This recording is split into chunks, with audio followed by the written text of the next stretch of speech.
CSS के इम्तहान में कामयाबी कैसे हासिल करें, सीएसएस में टॉप कैसे करें, सीएसएस में कम सक्सेसफुल कैसे हों, सीएसएस कैसे कर सकते हैं। बहुत से बच्चे आप लोग सवाल करते हो, बहुत से क्वेरीज भेजते हो, आप पूछते हो कि सीएसएस में क्या है, सीएसएस होता क्या है, सीएसएस कैसे करना है, कैसे इसमें कामयाबी हासिल करनी है। इस तरह के मुख्तलिफ सवालात आप करते हो, तो मैंने सोचा इसके ऊपर मैं एक वीडियो बनाता हूँ। मैं आपको बताता हूँ कि सीएसएस में कैसे कामयाब हो सकते हो, सीएसएस में कैसे अच्छे नंबर लेके अच्छे ग्रुपों में आ सकते हो, सीएसएस में टॉप करने के अच्छे कौन कौन से तरीके हैं, किन किन तरीकों से आप सीएसएस में कामयाब हो सकते हो।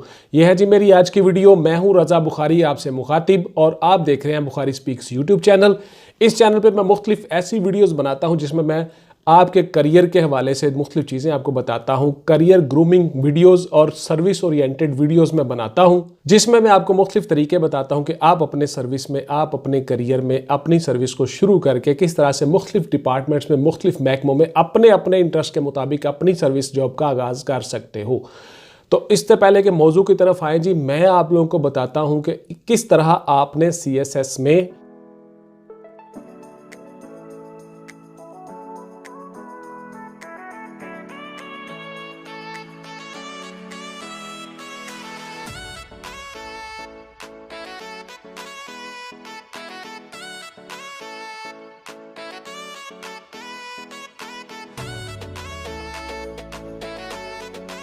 अपीयर होना है, सीएसएस में कामयाबी ऐसे कैसे हासिल करनी है, और सीएसएस होता क्या है, सीएसएस क्या है, सीएसएस किस बला का नाम है जी। आप बहुत से सवाल पूछते हो, तो सुन ले गौर से। CSS mean central superior services, और ये फेडरल पब्लिक सर्विस कमीशन वफाकी एक अदारा है, कमीशन है, जो मुख्तलिफ पूरे मुल्क से मुख्तलिफ कैंडिडेट से इम्तहान लेता है, एग्ज़ाम लेता है। कम्पिटिटिव एग्ज़ाम इसको कहते हैं, मुकाबले का इम्तहान, जिसमें सारे के सारे कैंडिडेट्स अपीयर होते हैं, अपने अपने इम्तहान देते हैं, और उस लिहाज से जितने वो नंबर हासिल करते हैं उन नंबरों के हिसाब से उनको मुख्तलिफ महकमों में एलोकेट किया जाता है।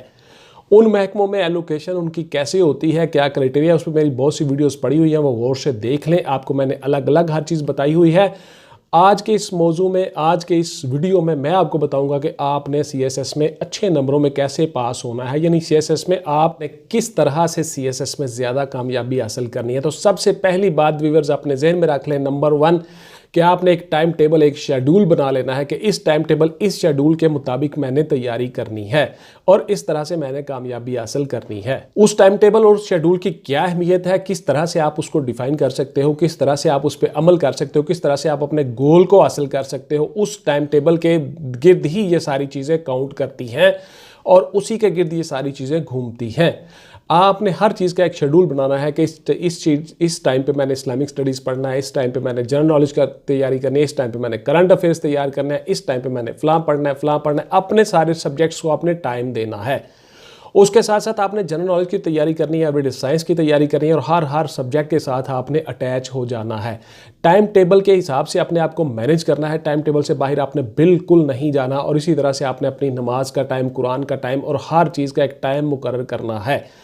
उसके साथ साथ व्यूअर स्टडीज के साथ मोस्ट इंपॉर्टेंट ये है कि आपने अपनी एक्सरसाइज डेली ज़रूर करनी है। सुबह या शाम को ही एक टाइम रख लें जिसमें आपने एक्सरसाइज ज़रूर करनी है।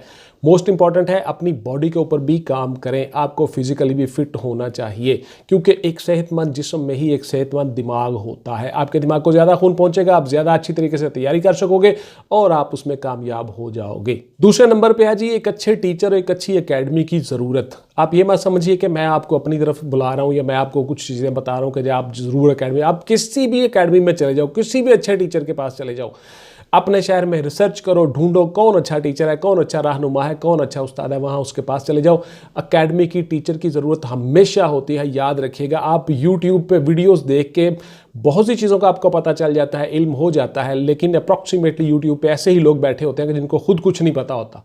तो आपने अच्छी तरह से कोई अच्छा टीचर रिसर्च करके ढूंढ लेना है, कोई एकेडमी ढूंढ लेना है, उसके पास ज़रूर जाना है। अपने करियर पे थोड़े बहुत पैसे ज़रूर लगाया करो। मैं आपको बार बार कहता होता हूँ, अपनी किताब पे, अपने करियर पे खर्च किया हुआ पैसा कभी ज़ाया नहीं जाता। जो चीज़ आपको टीचर ने बता देनी है, जो चीज़ आपको आपकी एकेडमी में आपके टीचर ने बता देनी है, वो कहीं से आपको नहीं मिलेगी। किसी किताब में से नहीं मिलेगी, बिकॉज आपने कोई एक किताब पढ़नी है, टीचर ने हज़ारों किताबें पढ़ी हुई हैं, उसका एक्सपीरियंस है, उसका तजुर्बा है, वो हर रोज़ किताब पढ़ता है, हर रोज़ रिसर्च करता है, हर रोज़ आपको बताता है और बहुत सी चीज़ों से गुजर के आया हुआ होता है। स्पेशली वो लोग जिन्होंने खुद से सारे एग्ज़ाम दिए हुए हैं और ख़ुद अच्छी पोस्टों पर काम करके आए हुए हैं, आप उन लोगों के साथ ज़रूर कंसल्ट हो जाओ। उनको पता होता है कि ट्रेंड क्या चल रहे हैं, सवालात किस तरह से आते हैं, बच्चों को कैसे तैयार करना है, बच्चों को कैसे बताना है, बच्चों को इन सवालों के जवाब कैसे लिखने चाहिए, चीज़ को रिप्रोड्यूस करना क्या है, एक आर्ट है, एक फ़न है, कैसे कैसे करना है, वो सारी चीज़ें टीचर को पता होता है। इसलिए आपने टीचर को ज़रूर कंसल्ट कर लेना है। अगला पॉइंट, अब व्यूअर्स मोस्ट इंपॉर्टेंट क्वेश्चन ये है कि आपने सवालात को कैसे हल करना है, सवाल को कैसे हल करना है कि दूसरों से ज़्यादा नंबर हमारे आ जाएं। उसके ऊपर मैं अलग से भी वीडियो मेरी पड़ी हुई है, एक वीडियो मैं और बनाऊंगा कि आपने सवाल कैसे हल करना है, सवाल को हल करने का तरीका, सवाल किस तरह से मुख्तलिफ हो कि दूसरे लोगों से ज़्यादा नंबर ले जाए। मिसाल के तौर पर मैं मिसाल देता होता हूं कि अगर आपके 10 सवाल हैं एक पेपर में, तो उसके 100 नंबर हैं और 10-10 नंबर के 10 सवाल हैं, तो उस एक सवाल में आपने कुछ ऐसा क्या मुख्तलिफ किया हो कि उसमें से कम एक नंबर आपको इजाफी मिले दूसरों से।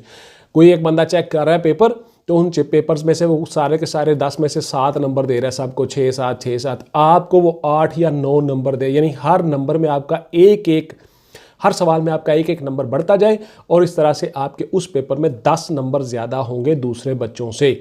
और इसी तरह से अगर हमारे 10 पेपर हैं या 12 पेपर हैं तो 100 या 120 नंबरों का फ़र्क पड़ जाएगा दूसरे तमाम बच्चों से।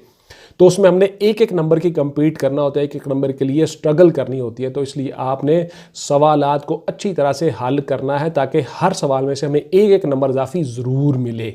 अगला पॉइंट व्यूअर ये है कि हम कैसे दूसरों से आगे निकलें जी, कैसे नंबर ज़्यादा लें। तो उसमें सबसे ज़रूरी है कि आपने अपने पेपर को बाकायदा मैनेज किया हो।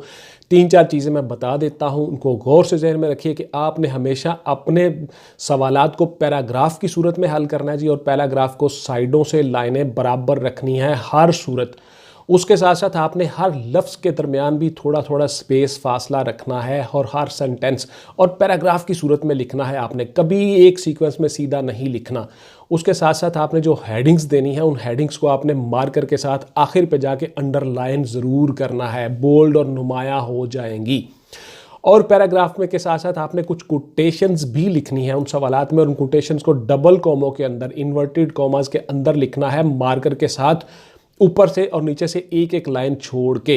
ये बहुत ज़रूरी है। इस तरह से आपने कुछ ऐसी टिप्स इस्तेमाल करनी है अपने सवालात में कि आप दूसरों से आगे निकल जाओगे और दूसरों से ज़्यादा नंबर लोगे। इस तरह से आप अपने नंबरों में, अपने कामों में ज़्यादा आगे निकल जाते हो और दूसरे बच्चों से ज़्यादा आपके नंबर आ जाते हैं। और आप उन सवालात में जिनमें बच्चे रूटीन में 6 या 7 नंबर ले रहे होते हैं, आप 10 नंबर ले जाते हो, 8 नंबर ले जाते हो, 9 नंबर ले जाते हो।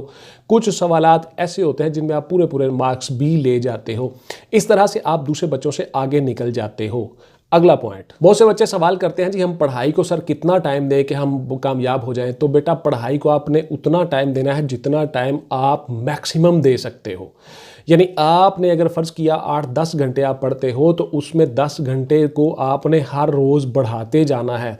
2 मिनट बढ़ा लिए, 3 मिनट बढ़ा लिए, 5 मिनट बढ़ा लिए। तो इस तरह से आपने 1 महीने में उसको घंटे 1.5 घंटे तक ले जाना है। इस तरह से आपने 6-7 महीने, 8 महीने इतनी तैयारी करनी है कि आपकी स्टडी जो है वो आखिरी दिनों तक पहुँचते पहुँचते 18 घंटे तक पहुँच जाए। इसको कहते हैं कमिटमेंट और डिवोशन। तो यानी आपकी ज़िंदगी का और कोई मकसद ही ना हो, आपका मकसद ही स्टडीज़ और पढ़ाई हो। इस तरह से आप साल 1.5 साल लगा लोगे एक जगह बैठ के टिक के। हमारे बुज़ुर्ग फरमाया करते थे वो अल्हम्दुलिल्लाह के जी, आप जो है पुत्र, जो बच्चे सीट पे बैठेंगे, बचपन से ही सीट पे बैठने की आदत डालेंगे, वही आगे जाके सीट पे बैठेंगे। ये सिंपल सा फार्मूला है। यानी आपने बैठने की आदत डाल लेनी है, बैठ के पढ़ने की आदत, वही बच्चे आगे जाके सीट पे बैठेंगे। जो फिरते रहते हैं, आवारागर्दी करते रहते हैं कि उनको ज़िंदगी का वो मकसद नहीं होता, टाइम टेबल नहीं होता, शेड्यूल नहीं होता, डिसिप्लिन नहीं होता, वो हमेशा सारी उम्र फिर ऐसे ही बेकार ही फिरते रहते हैं। तो इसलिए आपने बैठने की आदत डालनी है और उसको ज़्यादा से ज़्यादा इन्हांस करना है, बढ़ाना है इस ड्यूरेशन को कि आपने 18 घंटे तक पढ़ना है। फिर जाके आप आसानी के साथ उस CSS में टॉप कर जाओगे, अच्छे नंबरों में आ जाओगे और आपकी एलोकेशन उस ग्रुप में हो जाएगी जिसको आप चाहते हो, डिज़ायर ग्रुप आपका, उसमें आप आ जाओगे अल्हम्दुलिल्लाह। उसके बाद ये अगला पॉइंट ये होता है कि पेपर की अटेम्प्टेशन कैसी है आपकी। आपने सारा पेपर थ्रू आउट कैसे अटैम्प्ट किया हुआ है, उसमें आपने हर चीज़ का ध्यान रखा हुआ है, साइडों से आपने मार्जिन लाइंस लगाई हुई हैं, आपने उसको बोल्ड किया हुआ है, अहम अल्फाज को मार्कर के साथ नुमाया किया हुआ है, उसके बाद फिर आपने कोटेशंस दी हुई हैं, उसके बाद फिर आपने पैराग्राफ बराबर रखे हुए हैं, उसके बाद साइडों से लाइनें बराबर रखी हुई हैं और आपने मैनेज करके लिखा हुआ है और हर चीज़ का, हर सवाल को आपने एक ऐसे की तरह का लिया हुआ है, यानी उसकी बिगनिंग है, उसके बाद फिर उसको कंक्लूड किया हुआ है एंड पे जाके, उसमें सारे के सारे पॉइंट आपने दिए हुए हैं, उसमें मेरिट्स डीमेरिट्स लिखे हुए हैं।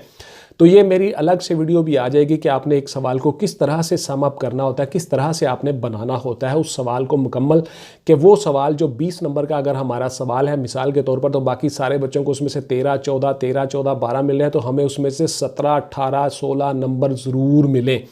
इस तरह से उस लेवल पे जाके मैं आपको समझाऊंगा चीज़ें कि आपने कैसे कैसे उनको हल करना है। इसी तरह से मैं एकेडमी में बच्चों को बताता होता हूँ, ऑनलाइन भी बताता होता हूँ। आप में से बहुत से बच्चे मेरे साथ मुख्तलिफ शहरों से अटैच हैं जो ऑनलाइन क्लासेस ले रहे हैं। कुछ बच्चे ऐसे होते हैं जो सिर्फ सारा साल पूछते ही रहते हैं और उसके बाद एंड पे जाके मेरे पास आते हैं कि सर हमें बता दीजिएगा वो फ़लाँ था, फ़ीस फ़लाँ थी, ये तो हालांकि मैंने सबसे कम फ़ी रखी हुई है। तो आप लोग बेटा टाइम ज़ाया मत किया करो, जो चीज़ जो फैसला करना है, डिसीजन लेना, वो डिसीजन ले लिया करो और फ़ौरन आ जाया करो। आप सब लोगों का ही फ़ायदा है अल्टीमेटली। उसके बाद फिर सबसे आखिरी पॉइंट ये है कि आपने हमेशा यही सोचना है हर पेपर देते हुए कि मैं दूसरों से क्या ऐसा अलग करूं कि मैं दूसरों से आगे निकल जाऊं और कामयाब हो जाऊं। यानी हमने दूसरों से डिफरेंट करना होता है। मिसाल के तौर पर अगर सारे के सारे एक ही काम कर रहे हैं, एक ही पैटर्न पे चल रहे हैं, तो हम उसमें क्या ऐसा मुख्तलिफ करें कि हम दूसरों से आगे निकल जाएं। ये सोच आपने पैदा करनी है। इस तरह से आप CSS में कामयाब हो जाते हो और अच्छे नंबर ले जाते हो और टॉपरों में आ जाते हो और दूसरों से आगे निकल जाते हो और अपने डिज़ायर ग्रुप में अपनी एलोकेशन करवा लेते हो। तो व्यूअर्स, ये थी मेरी आज की वीडियो जी।